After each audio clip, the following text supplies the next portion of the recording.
Hello, Warhawk. So here is today we're starting a project, and in this project, it's you can do it something different than a slideshow, a Google slide, but that's the basic template that I'm going to give you. If you want to do it in a different format using the same information, you can. If you even wanted to give me this information in a video and you made a video, you could do that. So you have some options as to how you do this.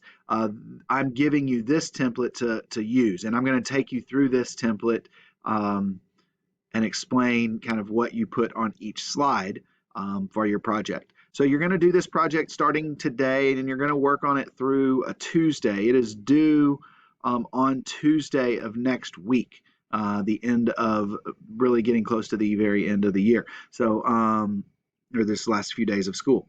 So you're going to finish that and turn that in by Tuesday. This is a major grade, so you need to take it serious. You need to do a good job on it. You need to pay attention to what you're working on. You cannot just look up these questions, copy and paste the information from Google. Do not just Google the question at the top of a slide, find the answer about a particular event, and then copy and paste that answer in. And some of you have been doing that on a few different things, and I've noticed that, and that's not acceptable, especially not on a project like this. All right, so on this title slide, you're going to put the title. So you're going to select either a person or an event. You could do a whole unit or era if you wanted to. That probably seem a little bit more difficult, in my opinion. I would pick a person or an event that maybe is real more interesting to you, or that you want to find out a little bit more information about them. So a person or event from our era of history that we've been studying. So kind of exploration through Reconstruction. So somebody in that time period, and or some event during that time period, or a series of events during that time period. So if you wanted to do the Civil War, you could do the whole Civil War. You wouldn't have to pick just one event. Now, if you wanted to do the Battle of Gettysburg within the Civil War, you could do that too. If you want to do a person, whatever it is, if you want to do westward expansion, or if you want to do the Trail of Tears, or if you want to do the writing of the Declaration of Independence, or you want to do Thomas Jefferson, all those types of things. If you wanted to do some of the people that we've most recently talked about, like Phyllis Wheatley or Tecumseh, or any of those types of people, anybody that you want to do, hero or villain. Now we don't normally necessarily think of, we often do think of people as hero or villains, but in history it's not usually quite so simple as it is in the movies. So you're going to select a person or event, and you're just going to make that the title. And then you delete the instructions. So once you've made the title, go ahead and delete that. Where it says select a favorite person or event. Don't leave those things in there. And then it says find an image that represents this person or event. So find that image that represents them. Now, if you're doing a person, it can be just a picture of that person. That is acceptable. That is fine to do. I would suggest, I do want you to try to find, I want you to pay attention to the quality of the images and make it look good. If you're doing a video, you don't have to find an image necessarily, although you could do images with voiceover if you know how to do those things. Why does this person event matter? So give me at least 3 reasons why this person, event, or unit is important.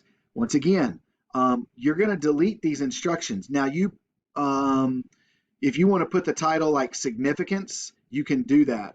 As a matter of fact, I'm going to change this a little bit here, and I'll put the question there. So delete the question in that part, and just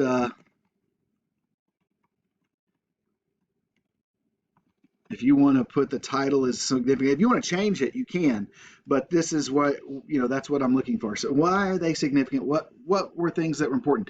This says at least 3 reasons. You can give me more. I would suggest bullet points here. Next one, why did you choose this person or event? This is different. This is not the same as why the person event is important. Now that might be related, That might be part of why you're picking them. But does this person represent something to you? Were they fighting for something that you care about? Were they did they create something that, the Declaration of Independence? You're just inspired by it, and so I want you to make a personal connection here, and think about why it is that you picked this particular person or event, and explain that. This should be a couple of sentences at least. I would say 2 to 5 sentences. 2 is going to be kind of, I'm going to say 3 to 5 sentences is what you need here. 3 people. Tell me 3 people that are significant to this person and why. Person or event. Okay, so if you think about it, not the person. So if you did Thomas Jefferson, well, what are other people that were significant? That does not mean like always on the same side. So for example, if you're doing yours on Thomas Jefferson, you could certainly maybe want to include Alexander Hamilton, because they were opposing one another. They were against each other. They fought each other a lot. So they were significant because, a lot of Thomas Jefferson's ideas were discussed in opposition to Alexander Hamilton's ideas. So they clashed a lot, and they were significant people in each other's lives, even though they didn't get along. At the same time, Thomas Jefferson was very close with James Madison, and they worked together on a lot of things. They didn't always agree, but they were friends, and they were kind of on the same side of a lot of things. And so if I was doing Thomas Jefferson, I would definitely include Alexander Hamilton and James Madison. Now, there's some other people that should include as well. Once again, this is a minimum of 3. I would not do more than 6. So 3 to 6 people that are significant. Notice it says, don't just give me 6 names, each person and why. So if you want to do it like, the person and then a sub bullet, another bullet under that explaining the why, that's fine. You could also do it person and then a dash and explain the why right there. Just be consistent. Do it the same way. Don't do it one way here and a different way here and a different way on the other one. Make it look sharp, look consistent.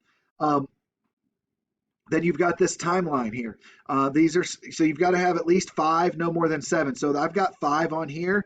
If you do 7, you're going to have to copy and paste some more lines, these tick marks, and some more boxes, and put them in there. You don't have much more room to do that. And you'll just notice I've kind of done event here, event here, event. So I've kind of done it every other, and then the date. Because your event, when you describe your event there, it may take up more space. If you need to reduce the size of the font, you can do that so that it fits in there. You can make the box bigger, but you can also reduce the size of the font. You can move these things around to give yourself room. Okay, so that is acceptable. And then impact. And here, just a short paragraph, a few sentences explaining the impact of this person / event. Okay, and here you want to kind of think of legacy. In other words, why are they remembered? What are the big things that they did? What was the most important things? So this will certainly relate to why the significance here, but there could be some significant events that mattered in their lives and things that happened, but then what they're remembered for is even more significant. Okay, so these may be similar, but they could be some differences here. And so don't just write the exact same thing because I've said it's similar.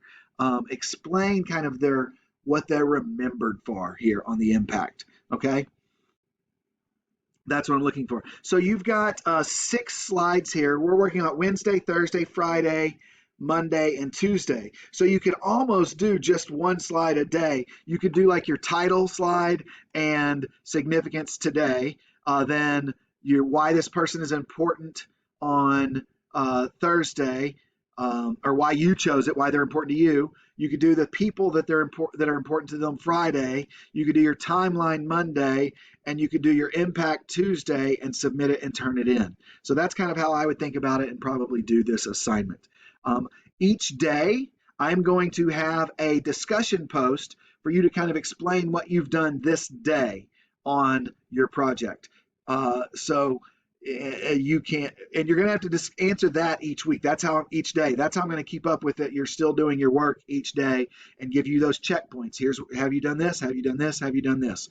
So I'm going to suggest and have you do that. If you did it slightly in a different order, that's okay. If you do all of it in one day, just on that, or in a few days, just when we get to that day, tell me, and I'll ask you a question about a particular event. Tell me what you did there. Okay. Explain a little bit about what you did.